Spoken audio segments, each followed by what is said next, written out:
SOP injeksi pemberian obat subkutan atau SC, standarisasi operasional prosedur tujuan injeksi subkutan. Memberikan obat kepada pasien melalui jaringan subkutan, ruang lingkup injeksi subkutan. Indikasi pada klien yang akan dilakukan vaksinasi, obat-obatan preoperasi, obat narkotik, insulin, dan heparin. Penyuntikan tidak dilakukan pada area yang nyeri, merah, peruntus, dan edema.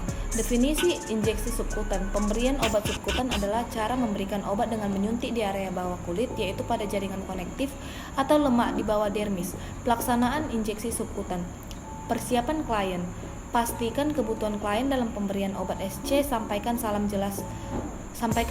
jelaskan kepada klien tentang tujuan dan prosedur tindakan yang akan dilakukan.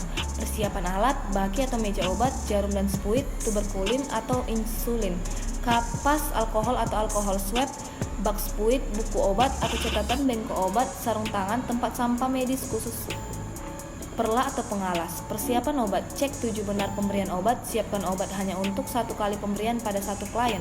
Lakukan prosedur persiapan obat atau vial atau ampul. Persiapan lingkungan. Jaga privasi klien dengan menutup gorden atau pintu, memasang sampiran. Langkah prosedur yaitu cuci tangan, dekatkan alat-alat ke klien, beritahu kembali klien akan prosedur tindakan yang akan dilakukan. Pilih area tempat penyuntikan melalui inspeksi, ukuran, dan keutuhan otot. Pertimbangan area tempat penyuntikan dengan dosis obat yang diberikan.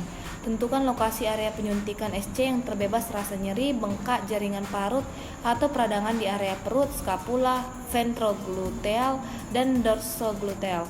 Pasang pengalas, pasang sarung tangan terutama pada tangan yang tidak dominan, disesuaikan dengan kebutuhan. Bersihkan dengan kapas alkohol atau alkohol swab area yang akan dilakukan penyuntikan dengan cara melingkar dari pusat ke arah luar atau sekali usap, biarkan agak mengering. Ambil spuit, lepaskan penutup jarum, serta keluarkan udara dari spuit. Pegang spuit dengan tangan yang dominan. Tempatkan tangan yang tidak dominan di seberang sisi tempat penyuntikan. Mengangkat otot ke atas atau seperti mencubit area penyuntikan. Hati-hati jangan sampai menyentuh area penyuntikan. Pegang spuit di antara ibu jari dan telunjuk dengan tangan yang dominan. Suntikan dengan cepat pada sudut 45 derajat sampai 90 derajat, tergantung dry banyaknya jaringan adipose. Lepaskan regangan. Aspirasi dengan perlahan. Jika darah terhisap oleh jarum, cabut jarum tersebut dan buang serta ganti dengan obat yang baru. Jika darah tidak terhisap, suntikan obat tersebut secara perlahan dengan sedikit tekanan sampai obat habis. Angkat jarum dengan cepat sampai menekan kulit pada area penyuntikan. Tempatkan kapas alkohol atau alkohol swab di atas lokasi penyuntikan. Tutup jarum spuit dengan penutupnya dengan teknik one hand, lalu buang ke tempat sampah medis khusus benda tajam. Lepaskan sarung tangan, bantu klien mengatur kembali posisinya. Evaluasi respon klien setelah pemberian obat subkutan atau SC, sampaikan salam terminasi, bereskan alat-alat cuci tangan, dokumentasi hasil tindakan pemberian obat SC. Berikut video yang akan saya paparkan.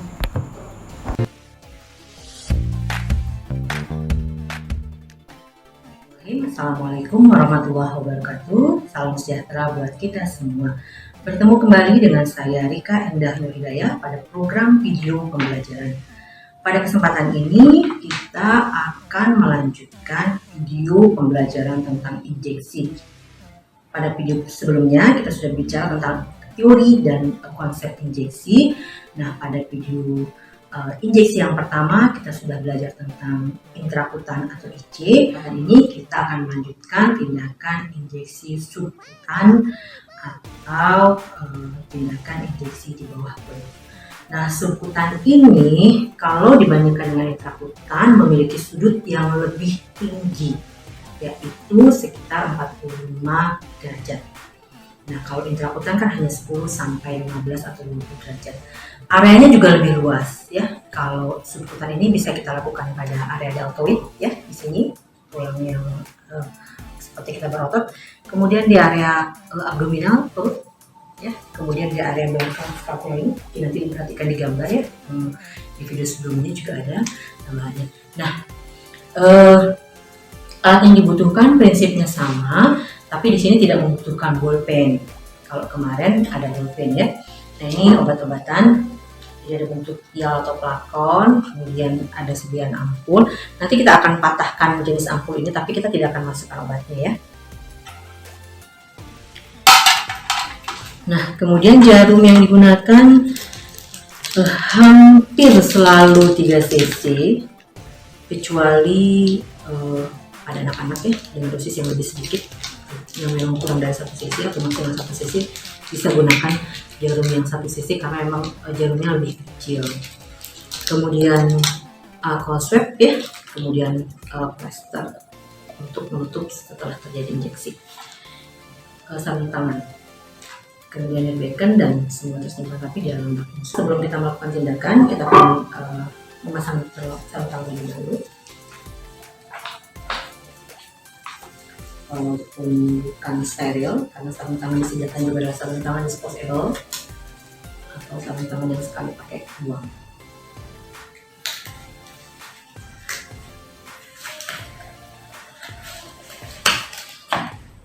Nah, sebelah lagi ya.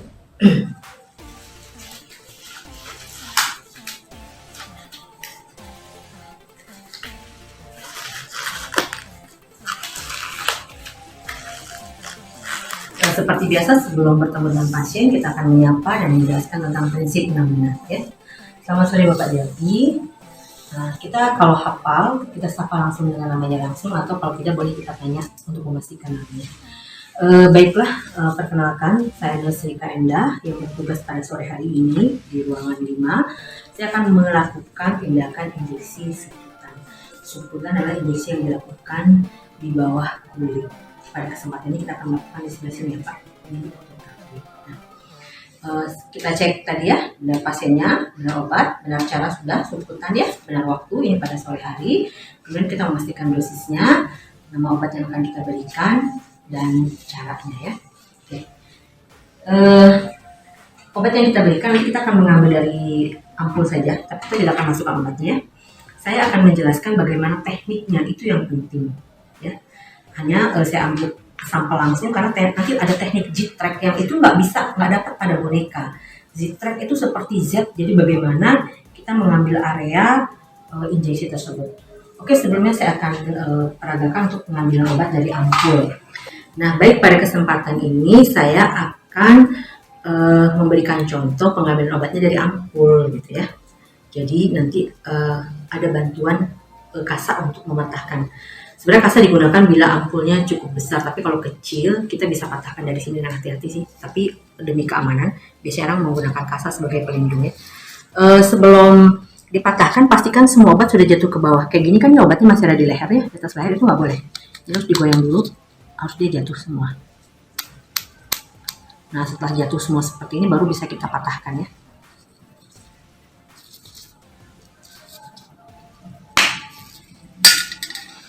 Kemudian kita ambil obatnya.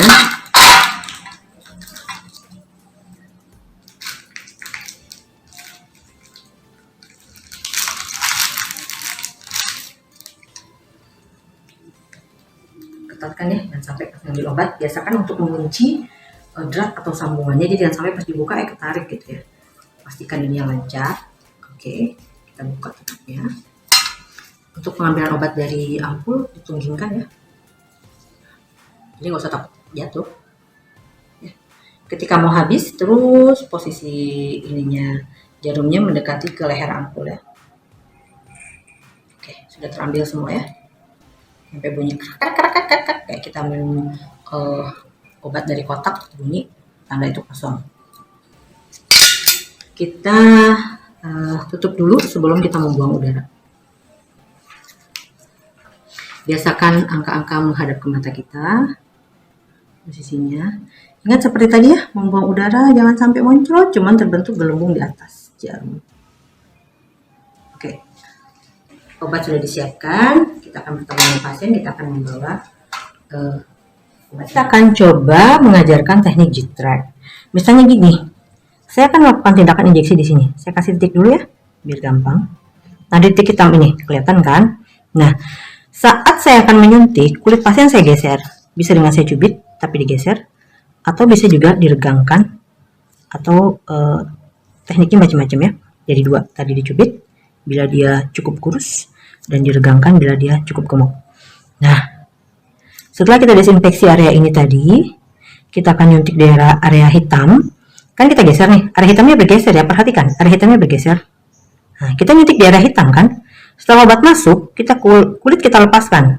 Nah, jadi saat kita nyuntik itu posisi di sini, obat berkumpul di sini. Saat kita tutup dia balik, maka posisi obat tertutup. Itu manfaat teknik G-Track tadi yang dimaksud ya. Oke. Sekarang kita akan melakukan injeksi kepada pasien. Kita bawa bak instrumen yang sudah berisi obat yang sudah disiapkan tadi dan kapas alkohol ya. Tadi ini posisi yang akan kita ambil ya, sekitar 3 jari di bawah deltoid, berarti sekitar sini area di sini. Sebenarnya nggak harus selalu di sini ya, agak ke bawah sini boleh, agak ke bawah sini boleh. Ini kan otot deltoid dari sini, ini posisi deltoid kan ini. Makanya kadang orang menyuntiknya dengan megang seperti ini boleh.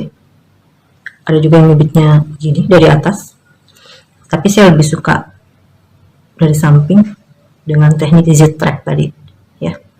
Oke, kita buka dulu kapas alkoholnya. Seperti biasa kita buang ke dalam nirbecken sampahnya. Kita buka untuk jarum, letakkan di bak instrumen. Kenapa? Karena setelah selesai kita akan memasukkannya ke situ. Oke.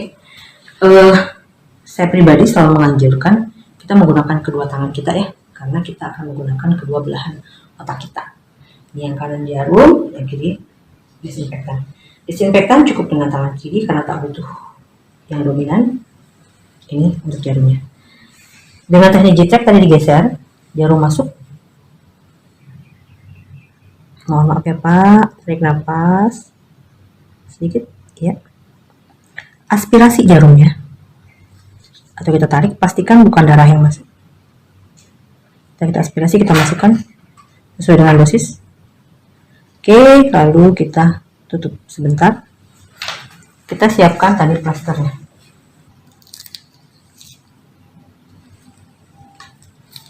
Oke, kita buang semua sampah ke nirbecken. Kita kembali balik semua. Setelah alat kita bereskan, kita kembali kepada pasien terlebih dahulu. Terima kasih Bapak, injeksinya sudah selesai dilakukan. Semoga dengan terapi yang diberikan, Bapak menjadi lebih baik dan segera sehat ya Pak.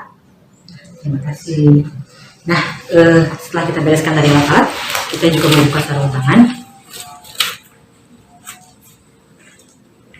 Demikianlah pemberian tindakan injeksi subkutan.